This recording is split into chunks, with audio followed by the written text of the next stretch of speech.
दोस्तों नमस्कार, स्वागत है आप सभी का अपने चैनल पे accounting by Apte A+A where we get to learn to earn. और मेरा नाम है चारुदत्त आपटे। दोस्तों वीडियो चालू करने से पहले अपना एक हमेशा का डिस्क्लेमर, जो भी डिसीजन है कौन सा शेयर खरीदना है कौन सा शेयर नहीं खरीदना है वो डिसीजन दोस्तों आपका है, क्योंकि पैसा आपका है।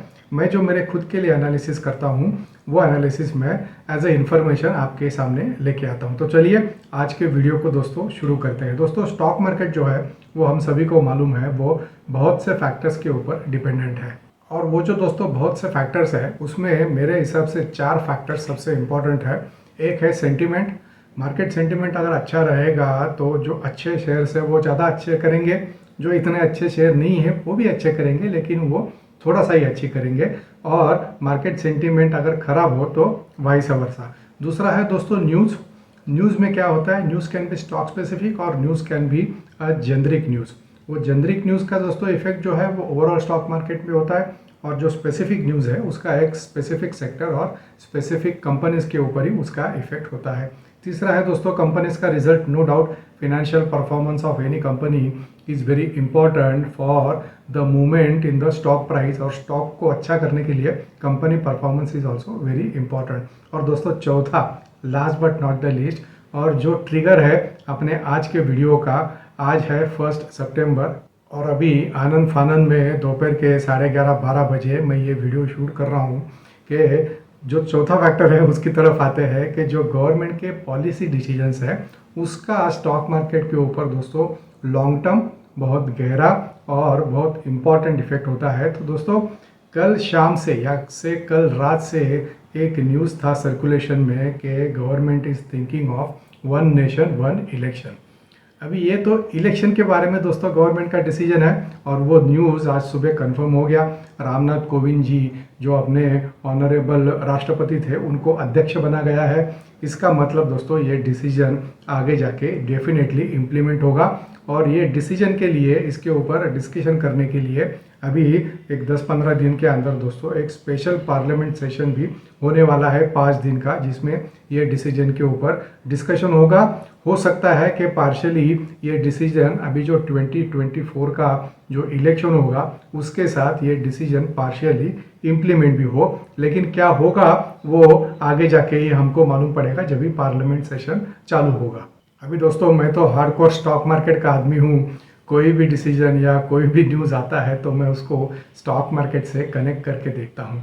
अभी ये 1 नेशन 1 इलेक्शन का इफेक्ट स्टॉक मार्केट पे क्या होगा, उससे ज़्यादा कौन से स्टॉक के ऊपर इसका ज़्यादा पॉजिटिव असर होगा दोस्तों ये वीडियो में देखने वाले हैं। और बिना डिले करते हुए वो दोस्तों शेयर है BEL, भारत इलेक्ट्रॉनिक लिमिटेड।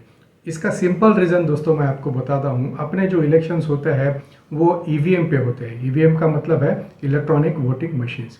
अभी अपने यहाँ पे इंडिया में 5 साल तक इलेक्शन चलते ही रहते हैं। अपने इतने स्टेट है, और जो अपना लोकसभा का जो इलेक्शन होता है वो एक इलेक्शन, वो इलेक्शन भी दोस्तों मेनी फेजेस में होता है। और उसके बाद में जितने अपने स्टेट्स हैं वो हर एक स्टेट का 5 साल में मतलब हर साल एक 6-7 स्टेट्स का इलेक्शन होता ही है।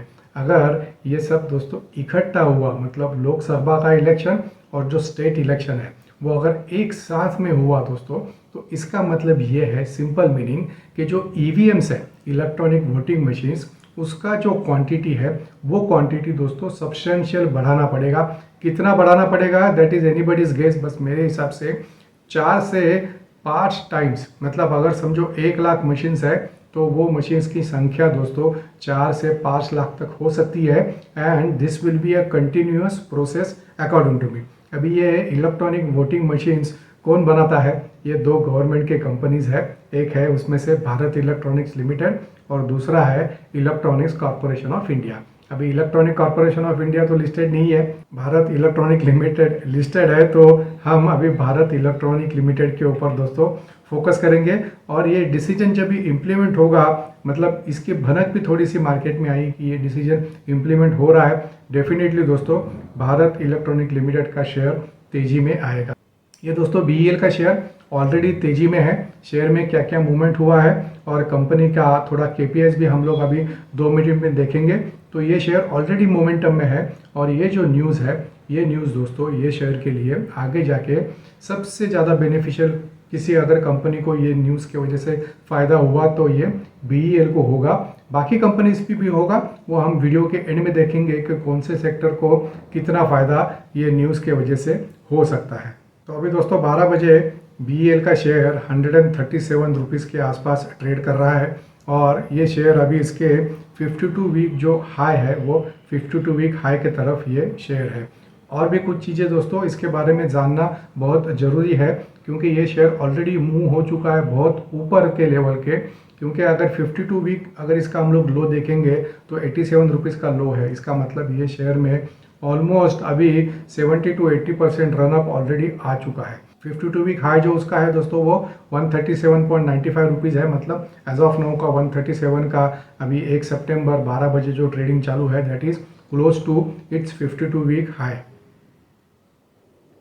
दोस्तों इसका प्राइस बढ़ने से इसका जो डिविडेंड यील्ड है वो अभी कम हुआ है। डिविडेंड यील्ड इज 1.31% और जो प्राइस टू अर्निंग है वो अभी 31.69% है। तो दोस्तों ये जो प्राइस टू अर्निंग है वो भी पिछले 6 महीने में कंटिन्यूसली बढ़ रहा है। इसका मतलब कंपनी का अर्निंग समझो x से बढ़ रहा है, तो ये कंपनी का जो स्टॉक प्राइस है वो x प्लस से बढ़ रहा है, इसीलिए ये प्राइस टू अर्निंग भी बढ़ रहा है।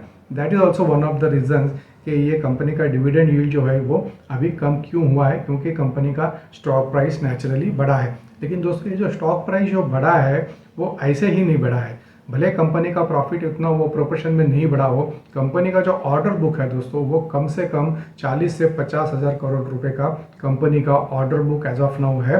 Company is largely into defence sector और अभी हमने चंद्रयान की बात की और बहुत से ऐसे जो इसरो के जो प्रोजेक्ट्स है या डिफेंस का जो रिक्वायरमेंट है उसको दोस्तों BEL is a major supplier. इसीलिए BEL के शेयर में जो रनअप आया है मतलब 87 रुपीज़ से अभी 137, उसका जो ट्रिगर है that trigger is simply the large order book और जो कंटिन्यूस बेसिस पे जो ऑर्डर्स आ रहे हैं वो ये कंपनी का ट्रिगर है। और आगे जाके ये अभी जो वन नेशन वन इलेक्शन का जो न्यूज़ है दोस्तों इसका इफेक्ट भी कंपनी के स्टॉक प्राइस में आएगा और जो आगे का मूवमेंट अभी जो आएगा ये शेयर में कितना होगा और कैसे बाय करना है वो अभी 2 मिनट में देखेंगे। तो आगे का जो मूवमेंट है वो मूवमेंट का दोस्तों ट्रिगर ये न्यूज़ डेफिनेटली जब भी रियलिटी में आएगा, जब भी पार्लियामेंट सेशन चालू होगा तो मेरे हिसाब से ये शेयर में दोस्तों तभी रनअप और ज़्यादा आने के चांसेस है।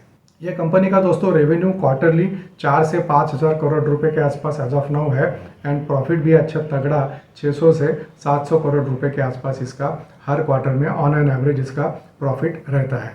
तो दोस्तों जैसे हमने स्टार्टिंग में बात की, मार्केट 4 चीज़ों के ऊपर चलता है मेजरली। एक है सेंटीमेंट, दूसरा है न्यूज़, तीसरा है फिनेंशियल परफॉर्मेंस और चौथा है गवर्नमेंट पॉलिसी डिसीजन। तो दोस्तों ये शेयर के लिए न्यूज़ भी फेवरेबल है, ये शेयर के लिए गवर्नमेंट पॉलिसी डिसीजन भी फेवरेबल है और तीसरा मार्केट सेंटीमेंट भी फेवरेबल है। अभी मार्केट सेंटीमेंट अच्छा है, ये न्यूज़ ये कंपनी के लिए बहुत बड़ा पॉजिटिव है अकॉर्डिंग टू मी और कंपनी का फिनेंशियल परफॉर्मेंस भी अच्छा है, आगे जाके भी अच्छा होगा क्योंकि कंपनी के पास ह्यूज ऑर्डर बुक ऑलरेडी है। मतलब कंपनी का आगे के 2 से 3 साल का जो रेवेन्यू है उसका कंपनी के पास ऑलरेडी गारंटी है in terms of large order book. तो दोस्तों आगे जाके मुझे ऐसा लगता है कि आगे के 1 से 1.5 साल में ये शेयर 200 रुपये के आसपास भी जा सकता है। लेकिन अगेन ये मेरा मानना है, मैं गलत जा सकता हूँ, तो आपका डिसीजन आपको खुद को लेना है, पैसा आपका है तो अपना नॉलेज भी अप्लाई करें। मेरे वीडियो से इन्फ्लुएंस है कि आपको डिसीजन नहीं लेना है, आपका डिसीजन आपको खुद लेना है। तो दोस्तों मुझे ऐसा लगता है कि because of this news slowly but surely ये शेयर 175 से 200 रुपये की तरफ जा सकता है। तो जिनके पास एग्जिस्टिंग शेयर्स है, आज लिए हो या पहले नीचे के भाव में लिए हुए हो, तो जो एग्जिस्टिंग होल्डर्स हैं उनके लिए दोस्तों ये share is a strong hold for next come से कम 1 से 2 साल के लिए। और अगर किसी को नया बाय करना है, मेरे पास भी ये शेयर्स नहीं थे, आज मैंने थोड़े ये शेयर्स खरीदे और जो मेरा जो स्ट्रैटेजी ये शेयर में रहने वाला है बाय करने के लिए, वही मैं स्ट्रैटेजी आपके साथ शेयर करूँगा। मैं क्या कर रहा हूँ, 137 रुपीज़ का अभी भाव है, मैं अभी सिर्फ 25 से 30% ही, मतलब समझो मुझे 1000 शेयर खरीदने हैं तो अभी मैं 250 से 300 शेयर ही खरीदूंगा। हो सकता है कि समझो मार्केट में प्रॉफिट बुकिंग आई, ये शेयर में भी प्रॉफिट बुकिंग आई तो ये शेयर भी थोड़ा मार्केट के साथ नीचे जा सकता है। तो बैलेंस जो मेरा 50% है, मतलब क्लोज टू 500 शेयर्स, वो मैं डिक्लाइन में बाय करूँगा। टोवर्ड्स 125 एंड 130 ये रेंज में मैं इसको धीरे धीरे करके बाय करूँगा। और जो बैलेंस 25% जो बचेगा वो मैं ये शेयर वापस जब भी 135 के लेवल पे आगे जाएगा, क्योंकि शेयर नेचुरली ऊपर नीचे होगा, वन वे मूवमेंट आने का चांसेस एज ऑफ नाउ कम दिखता है, आ भी सकता है बिकॉज ये न्यूज़ बहुत बढ़िया है, ये कंपनी के लिए है, तो वन वे मूवमेंट भी आ सकता है। लेकिन इसको स्लोली बट श्योरली दोस्तों धीरे धीरे करके ही बाय करना चाहिए। तो अभी मैं 25 to 30% एट 137 इसको बाय करूँगा। अगर डिक्लाइन आया 125-130 के बीच में बैलेंस करूँगा, लेकिन लास्ट वाला जो मेरा लॉट है वो अगेन ऑन अप मूव में बाय करूँगा, so that my average is between 130, 131, 132 rupees. और अगर समझो दोस्तों इसमें वन में अप मूव आया तो जो अभी का जो मेरा 25% या 30% में जो बाय कर रहा हूँ मैं उसके ऊपर सेटिस्फाइड होके उतना ही क्वांटिटी होल्ड करूँगा। तो एज ऑफ नो 25% डिक्लाइन हुआ, बैलेंस 50%, लेकिन जो बाकी का जो 25% है वो ऑन अप मूव ही हमको बाय करना है। होल्डिंग पीरियड मेरे हिसाब से दोस्तों मेरे लिए 1 से 2 साल का है। अभी आते हैं दोस्तों वीडियो के एंड की तरफ, और इसमें बात करेंगे कि ये जो डिसीजन है वो कौन से पब्लिक सेक्टर यूनिट है उनके लिए दोस्तों ये फ़ायदेमंद साबित होगा। दोस्तों मेरे हिसाब से ये सब पीयूसीज के लिए ये डिसीजन फ़ायदेमंद होने वाला है, क्योंकि ये पॉलिसी डिसीजन है और ये एक मेजर गेम चेंजर होने वाला है ऑल्सो फॉर पीयूसीज। मेनली उनका जो परफॉर्मेंस है उसके लिए कैसे, उसके बारे में अभी हम 1-2 मिनट में बात करेंगे और फिर वीडियो को एंड करेंगे। दोस्तों इसका जो सबसे कम बेनिफिट होगा मेरे हिसाब से वो जो बैंकिंग सेक्टर है, क्योंकि बैंकिंग सेक्टर फिनेंशियल सेक्टर है, उसका परफॉर्मेंस दोस्तों आरबीआई पॉलिसीज़ के ऊपर, इन्फ्लेशन के ऊपर, इंटरनेशनल कंडीशंस के ऊपर बहुत से डिपेंडेंट रहता है।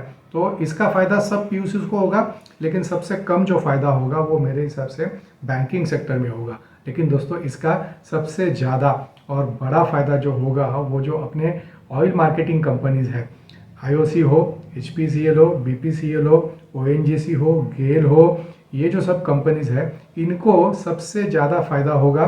इसके ऊपर मैं एक सेपरेट वीडियो लेके आऊँगा पार्लियामेंट सेशन ख़त्म होने के बाद कि ये कंपनीज को इसका फ़ायदा क्यों और कैसे होगा।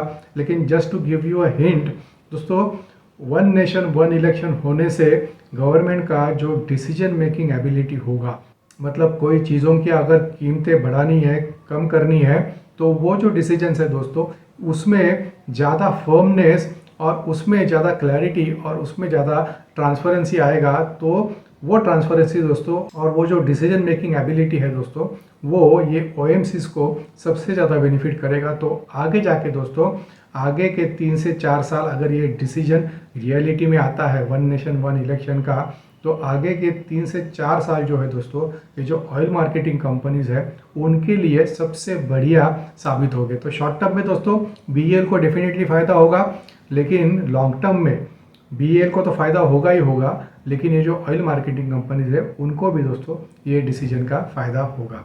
तो दोस्तों ये था अपना आज का वीडियो। मैं आशा करता हूँ वीडियो आपको पसंद आया रहेगा। So thank you very much for your time. और वीडियो ख़त्म करने से पहले चलिए कमेंट शाउट आउट के सेक्शन में जाते हैं और अपना कमेंट शाउट आउट का सेक्शन देखते हैं।